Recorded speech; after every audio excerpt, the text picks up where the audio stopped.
They told us the pyramids were tombs, but no bodies were ever found inside them. Not one. No inscriptions explaining their purpose, no records describing how they were built, no moment in history where someone said this is what this is for. Instead, just stone. Millions of blocks, cut, moved, and placed with a level of precision that shouldn't exist 4,500 years ago. Perfect alignment to true north, not close, exact. Aligned with the stars in a way that suggests intention. Like whoever built them wasn't just observing the sky, but referencing it, mapping something. And then there's what's inside, not the chambers you've seen, the ones you haven't.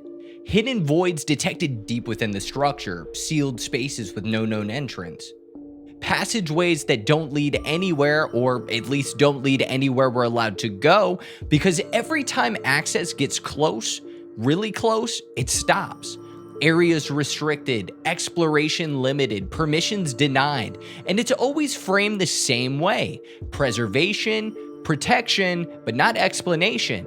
And the deeper you look, the more that pattern repeats. Structures discovered and then closed, data revealed and then controlled, questions raised and then immediately redirected. We're told this was all built over 4,500 years ago with copper tools and manpower. But the scale doesn't match, the precision doesn't match, and the behavior around it doesn't match either. Because if this was just a tomb, there wouldn't be anything left to hide. But there is, and it's still there inside something we're told we already understand.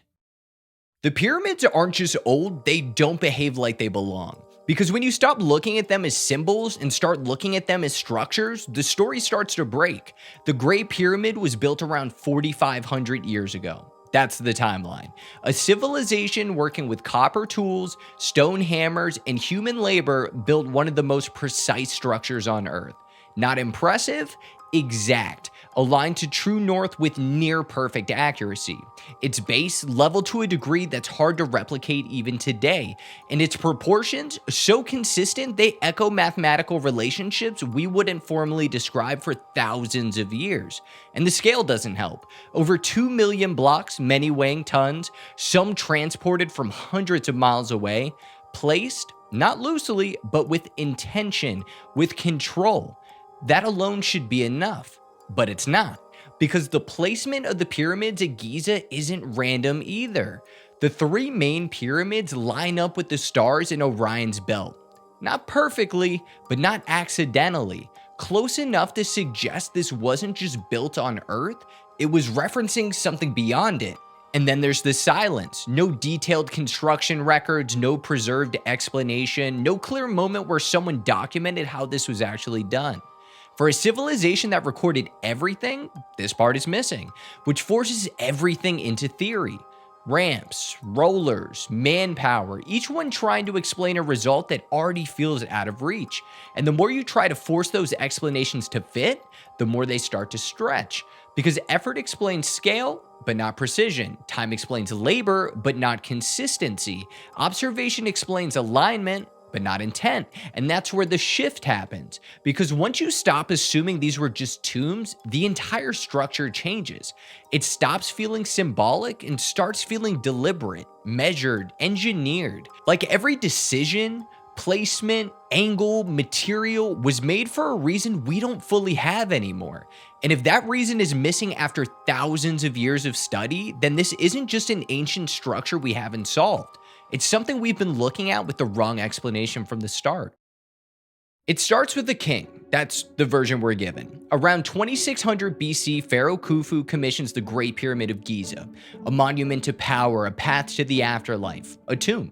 That's the story. But the deeper you go, the less it feels like the beginning. Because Khufu didn't invent this, he inherited it. Before Giza, there was Saqqara, the step pyramid of Djoser, layered, uneven, experimental. It looks like a first attempt, a structure built by people figuring something out in real time. Then there was Sneferu, and everything speeds up. You have the bent pyramid, halfway up, the angle changes. Not subtle, this was a visible correction. Something didn't work. Then the red pyramid, smoother, stable, closer, like the problem was solved, or almost. And then Giza.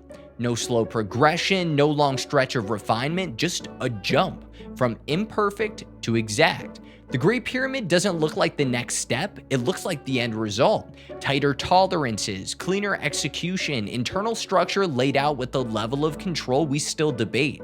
This wasn't an improvement, it was a shift. And the timing doesn't help, because this all happens fast. Too fast.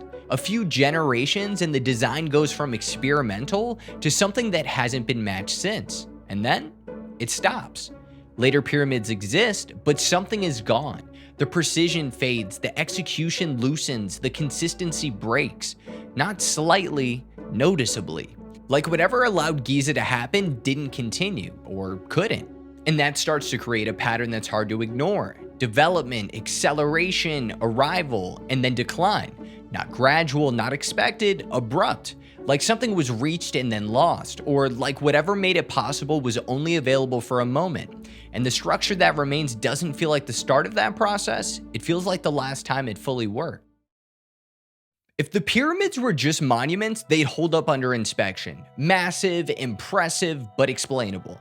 Instead, the closer you get, the more they resist that. Start with the stone, over 2 million blocks. That part is easy enough to repeat. What isn't is how they fit. Not roughly aligned, not good for the time, exact. Joints so tight you can't slide a piece of paper between them. And this is consistent across entire sections. No mortar correcting error, no visible adjustments, just stone, cut and placed with a level of precision that shouldn't exist at that scale. And the scale matters because these aren't small pieces. Many weigh multiple tons. Inside, granite blocks over 50 tons. Quarried far away, moved, lifted, positioned with no complete explanation that accounts for all of it at once. Not one method, not one system, just fragments of ideas trying to cover something consistent. And once you move inside, it changes again because it doesn't feel like a tomb. It feels arranged. Passageways set at angles that don't feel accidental, chambers placed along exact lines, shafts that don't ventilate but point towards specific stars. Not symbolic, directed. Like the inside of the structure is doing something, not just holding something. And then there's what we can't access. In 2017, scans revealed a massive void above the Grand Gallery. Not a fracture, not damage, a defined space. Large, structured, still sealed, no entrance, and no clear purpose. And this isn't just speculation. The scanning methods used are the same ones used to detect underground structures we already know exist. They've been tested and verified. So when they show something inside the pyramid, it's not guesswork. Something is here and we haven't gone in. Then there's what sits beneath all of this. Near the Sphinx, cut into the bedrock, the Osiris Shaft. A deep multi-level structure complete with 3 levels, flooded chambers, and granite elements. It was originally excavated and documented in the late 1990s under Zahi Hawass, one of the most powerful figures in Egyptian antiquities. It was opened, mapped, recorded, and then restricted. Access tightened, now remains largely off limits to independent researchers, and that pattern doesn't stay isolated. It repeats. Hidden space detected, access limited. New chamber uncovered, entry restricted. Closer inspection cut off, always framed the same way. Preservation, protection, but never full transparency. And at a certain point, that starts to stand out because preservation doesn't usually require this level of control. Not unless what's being preserved isn't just the structure. Because when you step back, none of this behaves like something fully understood. Not the construction, not the layout, not the access. It behaves like something partially revealed and deliberately contained. At this point, it's not that there are no explanations, it's that every explanation feels like it's covering part of something bigger. The official one comes first. The pyramids were tombs, built with ramps, manpower, and time. And parts of that are real. We've found worker villages, tools, quarries, evidence of coordination, of planning. But that explanation starts to strain when you push it across the whole structure. Effort explains scale, it doesn't explain precision. Time explains labor, it doesn't explain consistency, and it doesn't explain why the interior feels engineered rather than ceremonial. So the explanation stretches. more workers, better ramps, longer timelines, until it starts to feel like we're adjusting the theory to fit the result instead of the result fitting the theory. So people look for something else, something that closes more of the gap. One idea stays fairly grounded. Lost techniques, methods we don't fully understand anymore, a level of craftsmanship that existed briefly and then disappeared. And that helps explain the stonework, the precision, the control, but it creates a new problem because knowledge doesn't usually vanish like that, not completely and not right after you reach its peak. If you solve something, you build on it, you refine it, you don't immediately fall away from it. And yet, that's exactly what it looks like here. So the theory stretches again. And then it shifts. What if the pyramids weren't symbolic, but functional? Not tombs, not monuments, but machines. Now the materials start to matter differently. Limestone on the outside, insulative. Granite inside, which is rich in quartz and reactive. Now the layout stops looking decorative and starts looking intentional. Vertical chambers, connected passageways, shafts placed with precision, not for airflow, but for direction. Some researchers have proposed that the pyramid could have functioned as a kind of energy system. Vibrations moving through the structure, resonance building within the chambers, mechanical stress interacting with quartz producing electrical effects. Not power like a modern grid, but stored, directed, controlled energy. It's not proven, but it explains something the tomb theory doesn't. Why it's all built this way at all. Because if it had a function, then every angle, every material, every internal space becomes necessary. But that opens a different problem. If it worked, what was it connected to? Where does the system go? Because structures like that don't exist in isolation, and there's no clear external system left behind. So that theory holds and then drifts. And then there's the timeline itself. Because the pyramids don't stand alone, the Sphinx sits nearby, carved from the bedrock. And researchers like John Anthony West and later Graham Hancock pointed to something unusual. The erosion patterns on the Sphinx don't match wind, they match water. Deep vertical weathering consistent with prolonged rainfall. The problem is Egypt hasn't had that level of rainfall for thousands of years before the accepted construction date, which means one of two things. Either the erosion is being misunderstood, or the timeline is. Because if that structure is older, significantly older, then everything around it gets pulled with it. And suddenly, the pyramids aren't just advanced for their time, they might not belong to that time at all. And that's where the conversation starts to tighten. Because once you step outside the accepted timeline, the range of explanations changes. Take external influence, not necessarily in the way it's usually framed, but something outside the expected development of the civilization. Because the jump from the early pyramids to Giza doesn't feel gradual, it feels introduced, and that's where most people stop. Not because every detail is disproven, but because the implication is uncomfortable, so it gets grouped together, dismissed, labeled, moved out of the main conversation, which leaves everything in a strange position. Multiple theories, each one explaining part of the structure, none of them explaining all of it. The official story explains the labor, but not the precision. Lost knowledge explains the skill, but not the disappearance. Function explains the design, but not the system. Timeline shifts explain the age, but not the continuity. And external influence explains the leap, but not the evidence. And none of them, on their own, can carry the full weight of what's actually there. So the structure stays the same. Massive, exact, unresolved, sitting in plain sight with just enough explanation to feel like it's been understood and just enough missing to suggest it hasn't. So before this drifts too far, it's worth grounding it, because parts of this are explainable, and ignoring that doesn't make the mystery stronger, it makes it weaker. Start with the workforce. We know large groups of laborers existed. Organized crews, fed, housed, rotated, capable of sustained coordinated work. Given enough people and enough time, stone can be moved. That holds. Then the tools. Copper chisels, dolerite pounding stones. Primitive, but not ineffective. With repetition, with control, stone can be shaped, even hard stone. Slowly, but precisely enough. And then alignment.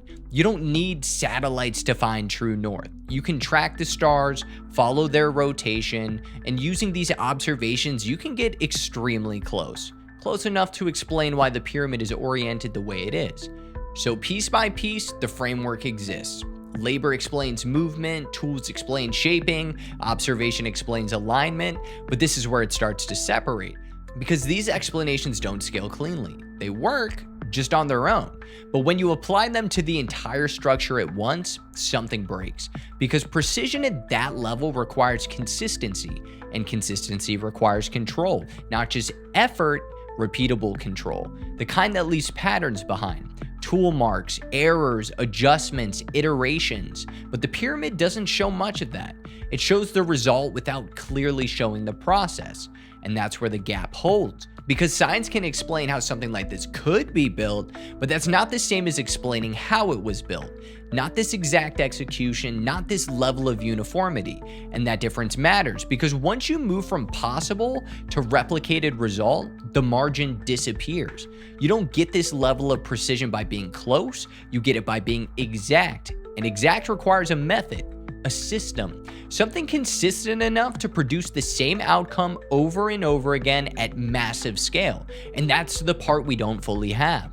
Not clearly and not completely. Because if we did, this wouldn't still be a debate. It would be a process, step by step, start to finish, reproducible.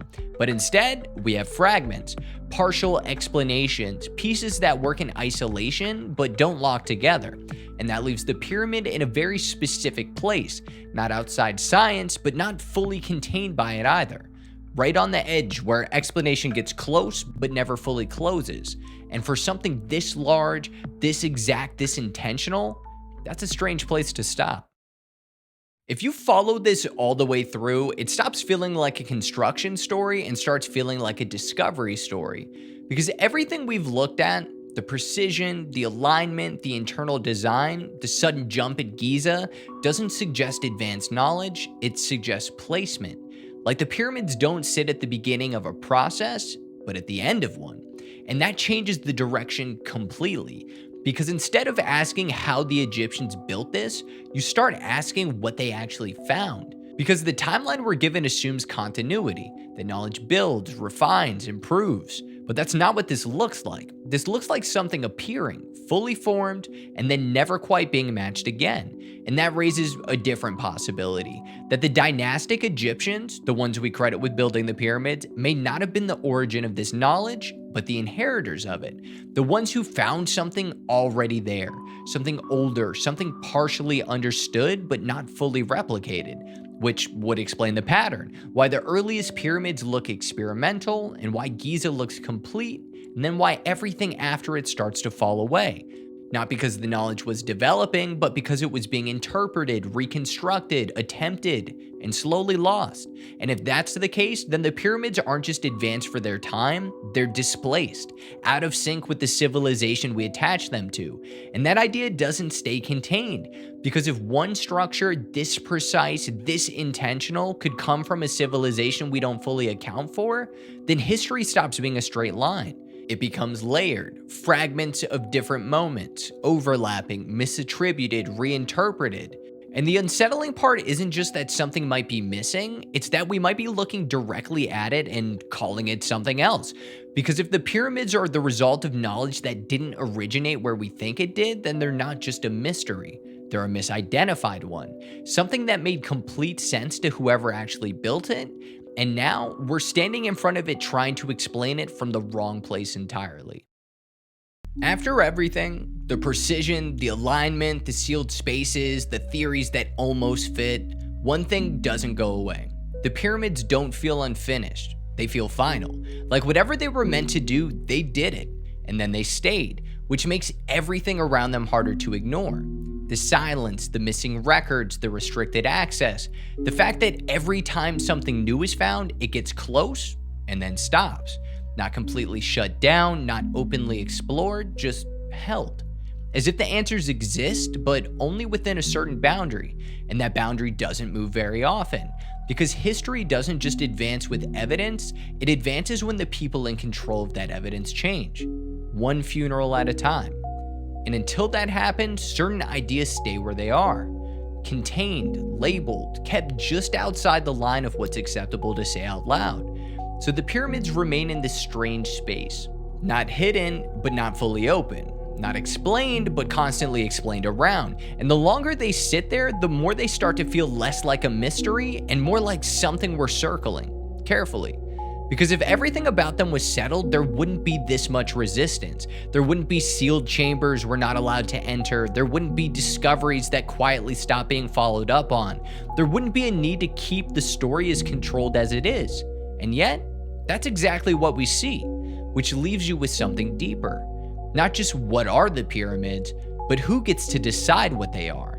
Because if the structure itself hasn't changed, but the explanation around it keeps tightening, then the mystery isn't just in the stone, it's in the space between what's there and what we're allowed to do with it. And maybe that's why, after thousands of years, we're still standing in front of them, not just trying to understand what they are, but wondering how much of the answer we're actually allowed to reach. Because if something like this can exist in plain sight, this precise, this deliberate, this unexplained, and still remain just out of reach, then the problem might not be access. It might be recognition. Because whatever this is, it made sense once, completely, to someone. And now we're standing in front of the same structure, measuring it, scanning it, arguing over it, and still not seeing it the way it was meant to be seen. Not because it's hidden, but because we don't have the framework to understand it anymore. And if that's true, then the pyramids aren't just a mystery, they're a reminder that something can be built to survive time and still lose its meaning completely. And if that can happen once, then it's already happened before. And there's no reason to think it isn't happening again, right now.